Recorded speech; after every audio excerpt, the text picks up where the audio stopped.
Stay back. I'll handle this. Hold on, I can help too. Let's see what you got.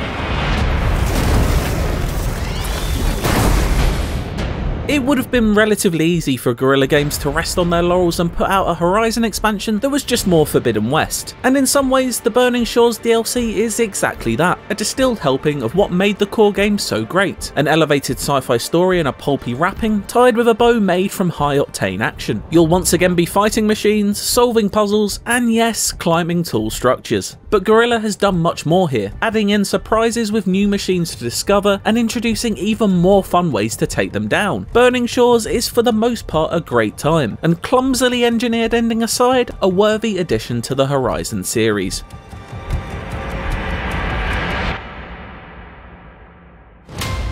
Just before we begin, I'll let you know that all the footage you're seeing here is from roughly the first hour of Burning Shores, so I wouldn't worry too much about seeing any spoilers. After the conclusion of the main campaign, this DLC summons you to LA in order to hunt down a lead that may be helpful against the looming threat introduced at the end of Forbidden West's story. It wastes no time throwing you back into the danger either, plunging you straight back into the rousing rhythms of Horizon combat. At first, I found myself scrambling in the sand to rediscover half-buried techniques, such as whipping into the air and slowing down time, but quickly got back into the zone, shifting styles like the tectonic plates sliding beneath me. Burning Shores doesn't hang about when introducing new methods of machine destruction either, such as explosive crystals that cause ruins to collapse onto nearby enemies. Due to the clustered island nature of this new area, the level design tends to naturally create large contained spaces that are perfect as action-filled arenas. The combat encounters that unfold within these spaces feel as accomplished as anything Guerrilla has created in the Horizon series yet, with a great variety of enemies paired together and environments filled with opportunity. A few new threats join the party to further enhance that mechanical menagerie, including the buzzing, flying ant-like sting spawn, and my favourite, the colossal acid-spewing bile gut, a leaping mecha toad that is a terrific challenge to take down. An exciting new weapon is introduced to your arsenal to even the odds too. I won't spoil what it is here, but it's a highly enjoyable and delightfully powerful addition that I quickly became reliant on in later battles. It's joined by fresh abilities added to the skill tree, some of which are fantastically effective and crucially fun to use. The grapple critical strike solves the formerly lingering problem of dispatching downed but distant enemies, and one of the new Valor Surge ultimate abilities causes gleeful chaos by sending surrounding machines into a berserker mode that forces them into a frenzy against one another.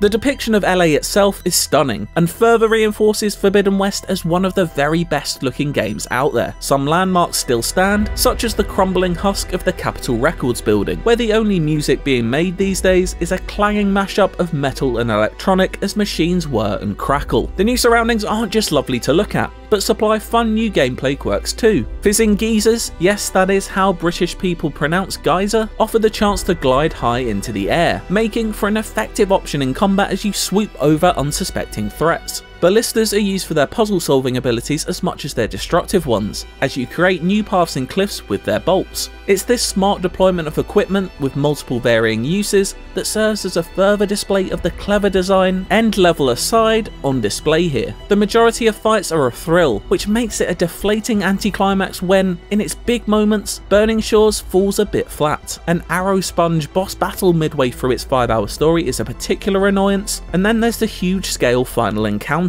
where the clunky action just can't match the spectacle as you're bounced around the arena like a ragdoll while trying to find damage dealing windows. This is a fun adventure that ends with a clumsy thud, both mechanically and in the story, which does fall foul of some of Horizon's sci-fi trappings. However, it never forgets to focus on the humanity of the situation, further fleshing out Aloy as an endearing and relatable character. You know how to hold your own. The name's Seika. Aloy. I could, say the same about you. The advancement of her character arc comes primarily thanks to the introduction of Seika, someone similarly insular to Aloy, and the duo help each other unlock themselves. Seika proves a valuable companion not only in combat, but also by easing the plot burden from Aloy, crucially giving her someone to talk with, and, mercifully, less time telling you what she's putting in her stash. The returning Ashley Birch is as good as ever as Aloy, but special mention has to go out to Kylie Leah Page as Seika, who does a fantastic job at creating creating an engaging and believable three-dimensional character in a relatively short amount of time. Meanwhile, Rang and the others act like I'm the problem when in reality, I'm the only one looking for a solution.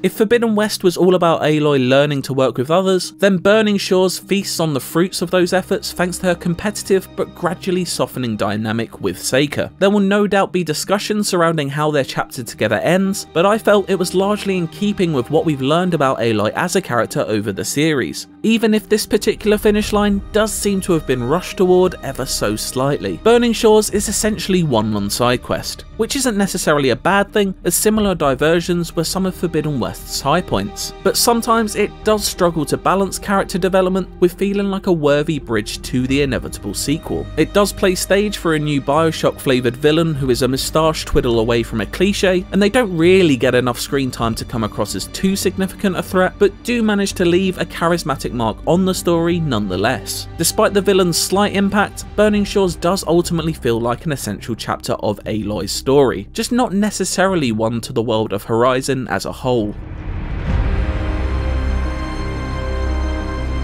Horizon Forbidden West's Burning Shores DLC is a worthwhile addition to this acclaimed action-heavy sci-fi series. Fun new challenges and enemies are introduced, and cool new ways to dispatch them are presented with regularity. The story is more concerned with developing character than it is working towards dealing with the imminent world-ending threat, and it's Aloy at her most personal and believable yet. A couple of poor boss battles aside, it's a great new chapter with enough creative new bells and whistles to keep fans more than happy.